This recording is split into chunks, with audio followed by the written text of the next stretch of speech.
Hello, everybody. Welcome back to the NBA Front Office Show. We've got plenty to talk about today, including more on James Harden. The situation just continues to get more and more bizarre, the twists and the turns, and when will this ever end? I'm Trevor Lane. You can find me on X at Trevor_Lane, joined by Keith Smith at Keith Smith NBA. Keith, I am deep into hat season right now. I am at that point of waiting so long to get a haircut that I feel obligated now to wear a hat, to where I think I'm going to try to make a point tomorrow to actually finally go get a haircut. And so I at least have the option of not wearing a hat.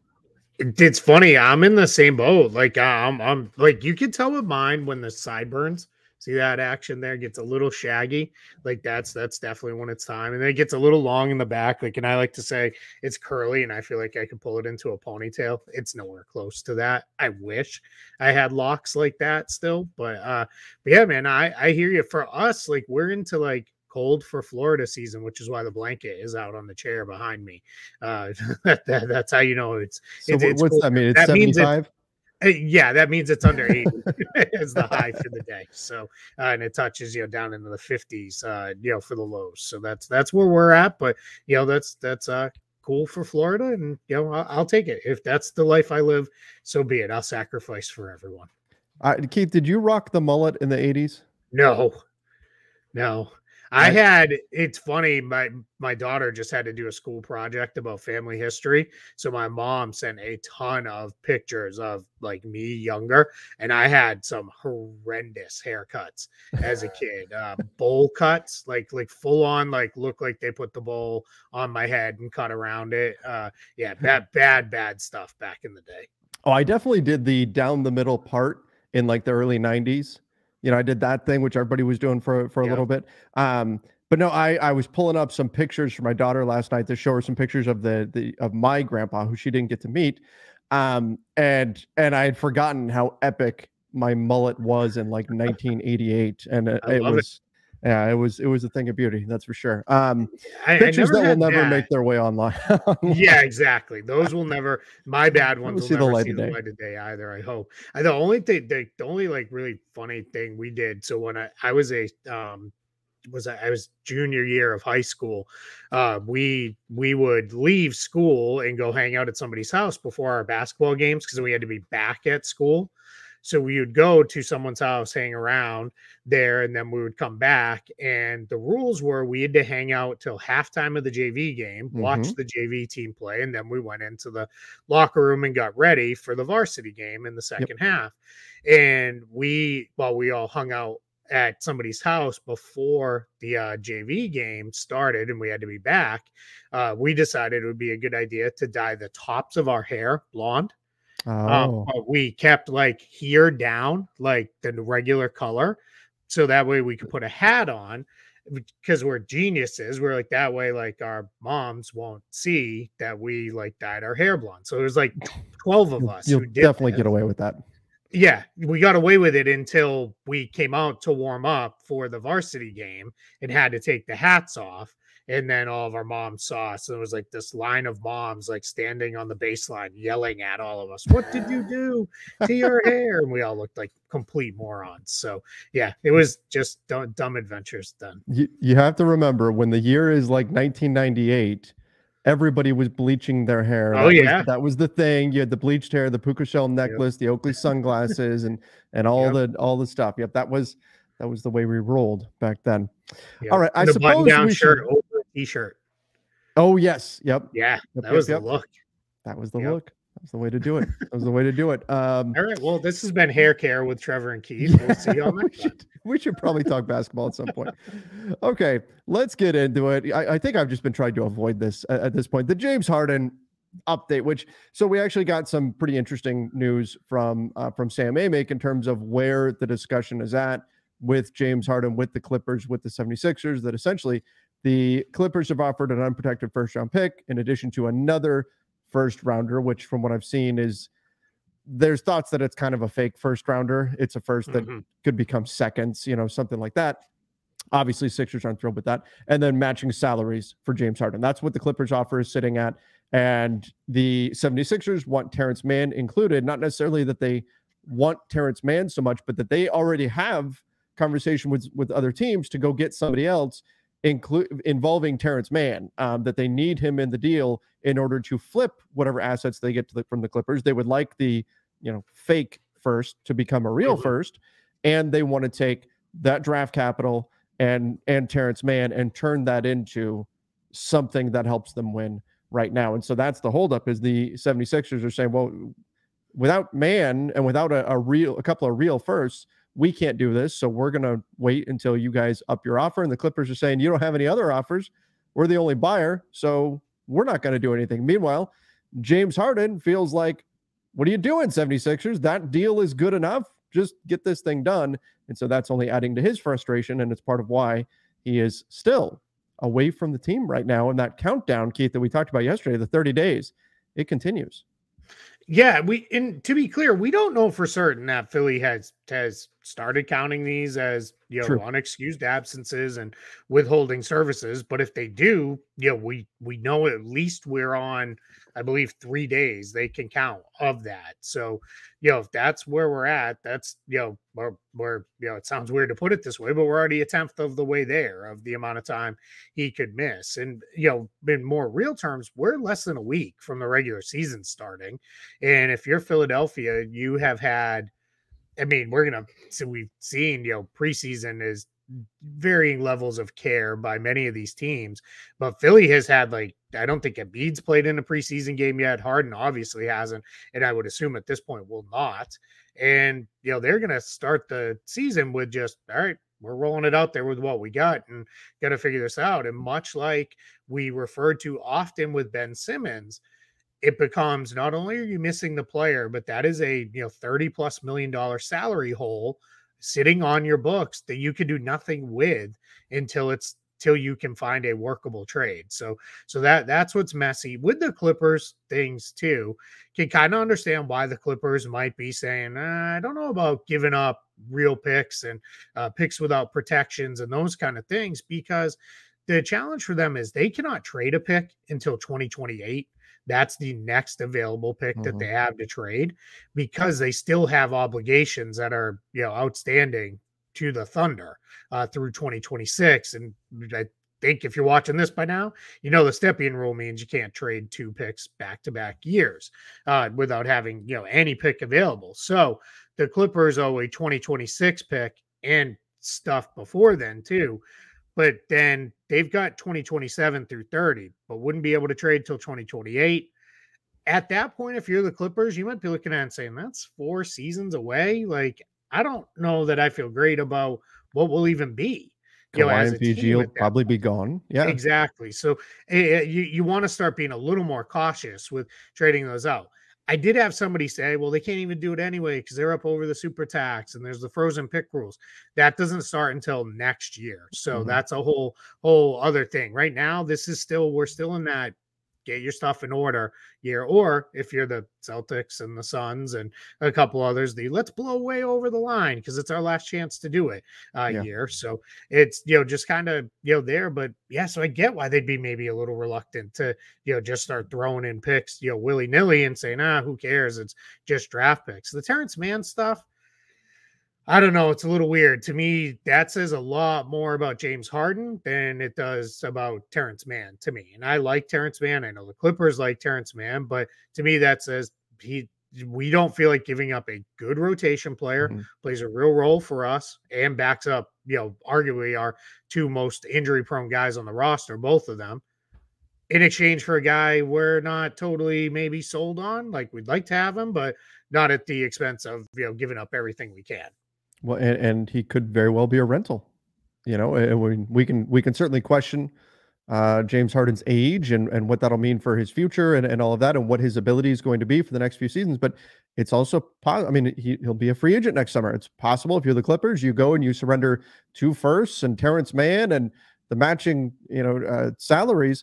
And then next summer, the season doesn't go the way you want. And James Harden says, yeah, actually, I am going to go back to Houston. Right. I mean, that could happen. That could happen. So that's the other thing you got to be careful. James Harden is not extension eligible because of the contract he signed was only a 2-year deal. You can't extend a 2-year contract because this is not Wait, we got to remember this is the second year of a new 2-year deal he signed with Philly. He did not extend. This is not, anything off of his prior contract. So he's not extension eligible. So whoever he is playing for or his contract just turns out with Philly, he will be a free agent next summer, barring he pulls this whole 30-day miss and Philly says, you're a free agent, but you can't go anywhere without our permission.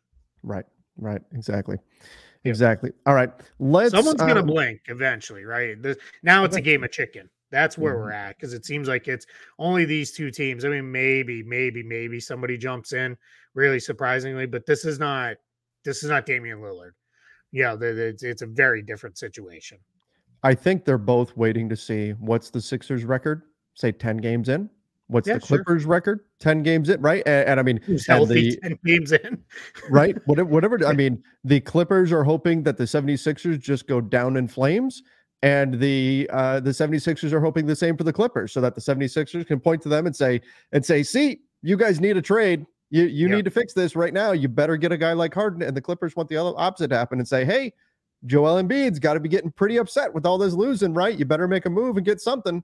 So that may be what it takes in order to unlock this whole situation. Yeah, agreed. All right. Let's talk about this story that they came up on ESPN yesterday, which Ja Morant behind the scenes did not paint a very pretty picture of what's gone on with Ja Morant since he's gotten into the NBA. I thought it was obviously Ja Morant's side would have a very different interpretation than what was presented in this article. But I also thought it was nice to see ESPN doing this kind of a piece, just this kind of a deep dive, a lot of research and all that kind of stuff. Because we don't always see this. This is from Baxter Holmes and Tim McMahon, but it certainly, I think, leads to a lot of concern. In fact, there was one line in it that really caught my attention. They didn't focus a ton on it.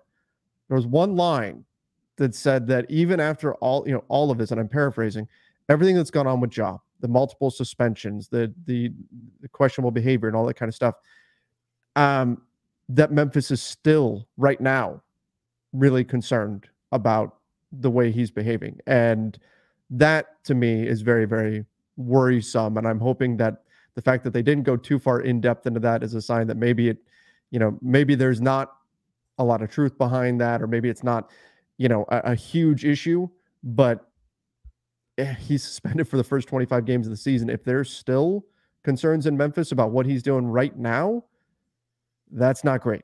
That's not great at all. Yeah, to that part, if that's where we're at, then that starts to become he's much more tradable than we thought as far as from the Memphis side, right? It's a lot more, all right, maybe you just need to be somewhere else and start over, get a fresh start, those kind of things. I really, really hope that's not where we're at. Like I hope that is either exaggerated, it's maybe older, it's something, because I love Ja Morant the way he plays, and we've talked about it before on the show. I think he was a complete immature moron with the stuff he did. The first time, I'm willing to, all right, you got dinged, you got penalized, okay. But then you did basically the same thing, it's just months later. What are you doing, man? That's just to me, that's almost like when it's like you tell the kid, don't touch the stove, and then they touch the stove. Now, hopefully he got burned and he learns his actual lesson. But it's like, you were told not to do it, and then you did the exact same thing, which is almost more of a, not even the act itself is egregious as you did what you were punished for already. Yeah. So I hope he gets it figured out, because he's such a great talent. So cool that Memphis had their guy, right? Like they had their super duper star who, they could build around. And I just want them to get back to, what they were kind of growing into, because that's still a team with a ton of upside there. There were stuff in that report that really, I was like, oh God, what? Like his dad, when he was underage, taking him to bars and stuff. And strip clubs. Yeah, when he's underage, I meant just that was, to me, I could never imagine going to a strip club with your dad, period. Yeah. Right? That's holy moly. Right? I mean, that's not ideal. And then on top of that he's underage and he's getting alcohol and all this kind of I mean, it really paints the picture of a guy who, like, for all the glowing reports coming out of college, got to the NBA and became a different dude. Yeah. And Yeah. that's not what you want to see, especially for a guy who is, I mean, he's on the fast track to become one of the faces of the NBA and one of the, and you look at a league that has a lot of European players that are really becoming the stars, right? You look at Jokic, you look at Luka, you look at Giannis, of course, and Ja was that American that was coming up in the NBA. Him and Jason Tatum and a few others. Ja was on the fast track to become that guy, and so man, I hope that they get this figured out like now. Like this has got to get sorted. Yeah, agreed. Yeah, my hope is, and Taylor Jenkins, it was reported, had a conversation with the Grizzlies as a team and spoke with Ja Morant. I believe it was after the piece posted. And it sounds like he basically told everybody, hey, he's doing everything we're asking of him, and we're checking in with him all the time, and we're all over this. And I think they did the right thing from an NBA standpoint, saying, hey, he can be around the team. Like he can be around the team. He can travel with the team. Because I think if you had said, nope, go away and we'll see you in, I don't know when the 25 games is up exactly, but we'll see you in, late November or whatever it is. I think then you run the risk of isolating him is not the right answer. Like, I don't think that's the right thing. Keep him around the people who can hopefully get him where he needs to be. And I think that's the right thing for them. So hopefully, he will obviously won't be there for games, because when you're suspended, you do have to go away during the game, but that's just the game time, right? They'll either send him home or they'll send him back to the hotel or whatever on the road. But my guess is somebody from the Grizzlies is probably, if not with him directly 24/7, is probably around him pretty close to that, or pretty much there, because this is a heavy investment both ways. So really, really hopeful that this all gets cleared up, and when he gets back on the court, after whatever ramp up time he needs to knock the rust off, we're talking about Ja Morant making great basketball plays, and that's it from here forward. Yeah, that would certainly be ideal. I mean, it sounded like from the piece the Grizzlies do have team personnel, security with him, but he's flying his friends and family and stuff to all the road games via private jet, just following the team. And then as soon as they land, he's taken off with friends and stuff and going and partying in whatever city they're in. That stuff's got to stop. Yeah, that stuff's got to stop. And I hope they do get this figured out sooner. And like you said, so we can just focus on the basketball with him. Absolutely. All right. Evan Mobley got his option picked up. And I know, Keith, you had some thoughts here on where is Evan Mobley at in his career right now? Yeah, it was more just like, and this is not is Evan Mobley not good question? Right. Clearly Evan Mobley is very good. But it was more of were you disappointed he didn't take more of a step forward last year than what he did? Like, I've been hearing that as a talking point a lot. Took the exact same amount of shots per game last year as he did the year before. Basically the same amount of threes, same amount of free throws. Everything was the same. Now he did hit better. He hit 55% last year versus 50% as a rookie. 3-point shot still is, it's really non-existent. He takes about a little over one a game, and still well under 25% last season. Upped his rebounds, upped his assists, blocks fell off a little bit, turnovers fell off, fouls went up a little bit. And obviously scoring went up a touch because of the better shooting. So my thing is, I am kind of now, I was hoping for that like leap into star status last year. The year 2 leap. And maybe I was just a year early on it. Needed a little more seasoning. But I think I'm super excited for what comes with him, because I think the Cavs are, there is question about how long is Donovan Mitchell going to be there, right? That's kind of an open question that's been asked a lot around the league. Is he long-term for Cleveland? If he is or isn't, we'll see. But Darius Garland is, Jared Allen is.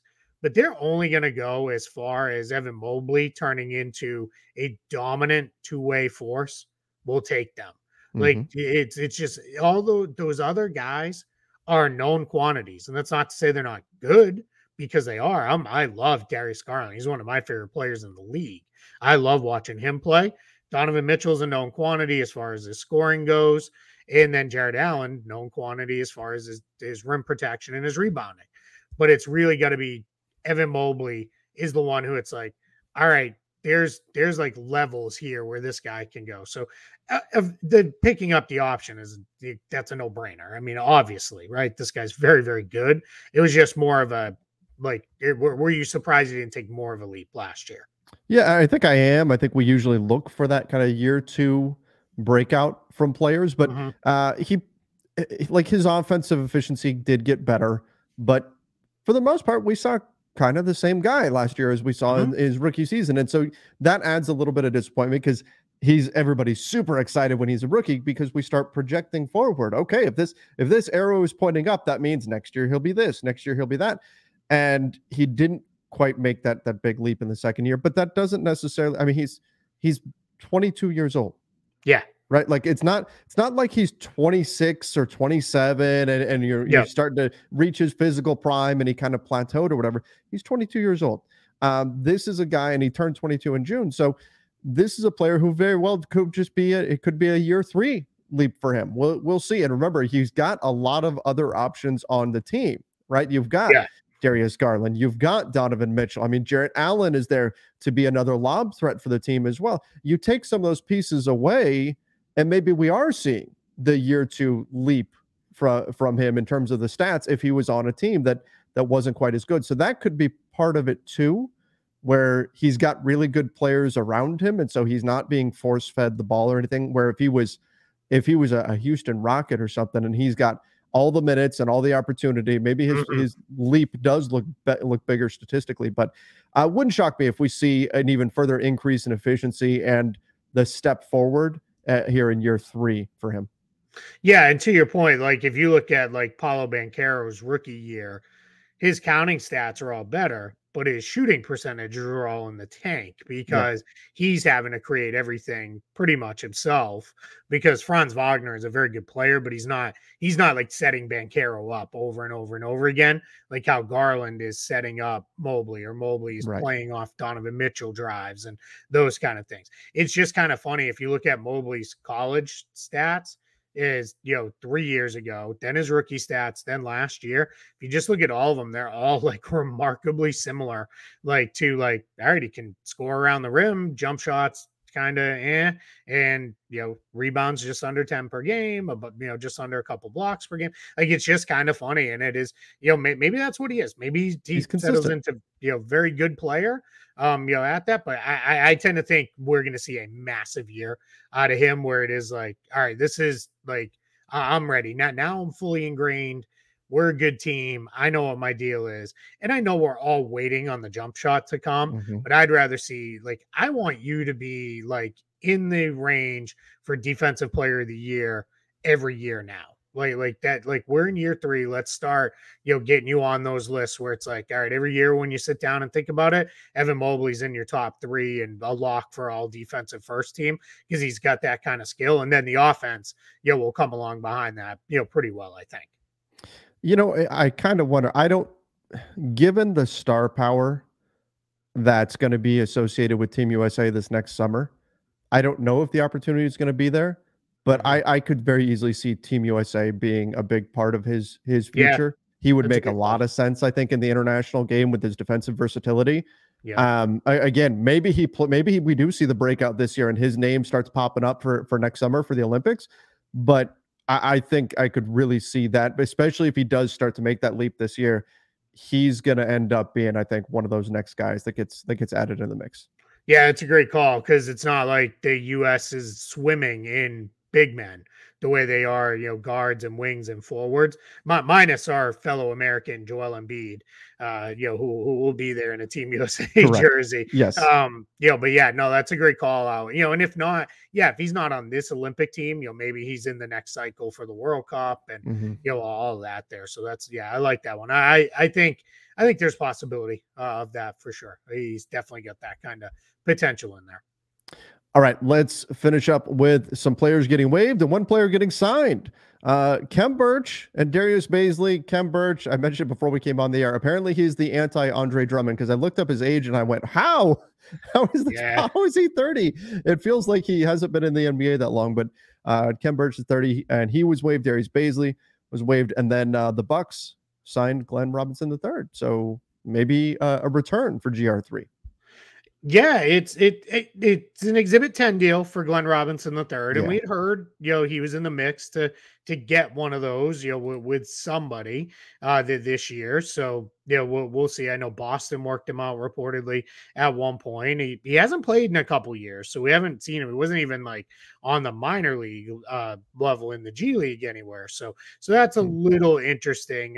He's clearly trying to make a real comeback at this point. But I wonder, did they just dig out his dad's number 13 jersey and just give it to him? And just pull it down. That would be kind of fun there if that's what they wanted to do. So, and why I wasn't looking at the camera, I was scrolling to see if they have a number 13 on the roster right now, and they do not. Darius Bazley, that's a little bit of a surprise that he got waived. He was on a non-guaranteed contract, but it was a standard deal, which is usually an indicator of a real shot at making the roster. And then Khem Birch, we all kind of knew that was coming.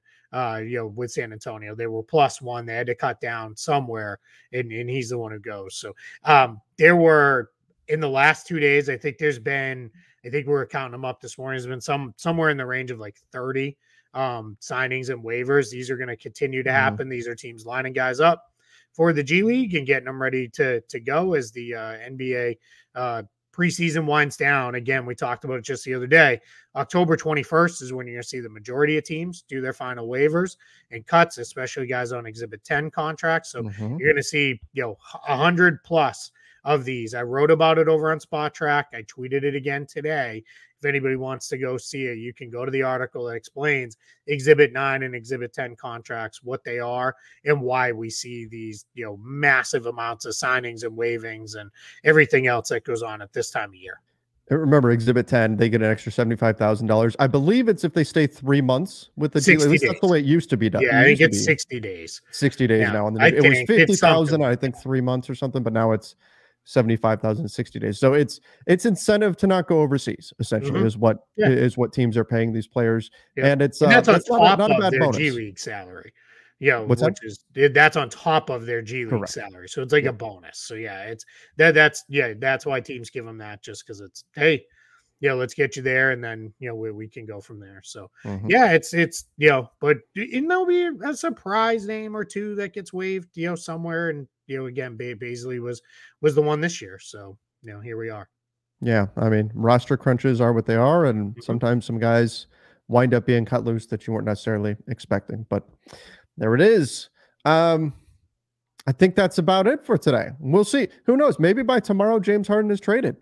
Maybe. One can hope.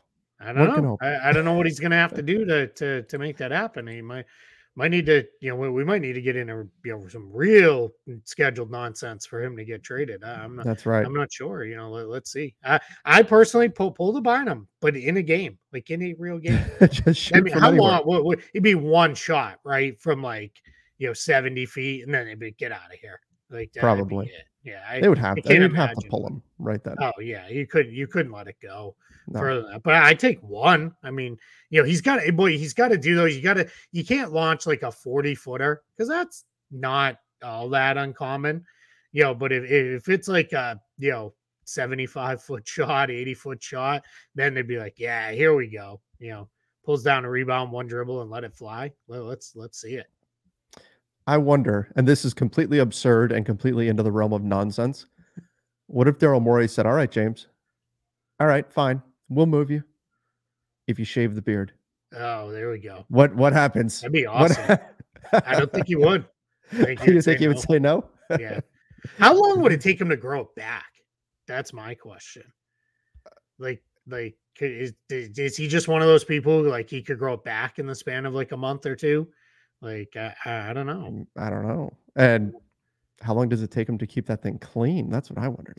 Does he find stuff in there? I don't know. I don't know. They have nest of baby birds or something hanging out in there. What was that one wizard from the Lord of the Rings or Hobbit or whatever. He has like the birds living in his hat. Yeah, that's right. I think it is. I don't know. Now we're off the rails. We're far started afield. Off the rails, and yeah, it's good. We got the show on track for long enough to get to the news. we got through what we needed to. But everybody, thank you so much for joining us as always. Make sure you do subscribe as we push for 30,000 subscribers on YouTube, and of course over on the podcast side, Apple Podcasts, Spotify, wherever you listen to podcasts. If you give us that 5-star rating and where applicable, a review as well. You guys have been fantastic. We love all the viewership that we're seeing right now and the surge that we're seeing. So again, make sure you're subscribing if you're new, and hit that like button as well over on the YouTube channel. All right, everybody. Till next time. See ya and stay safe.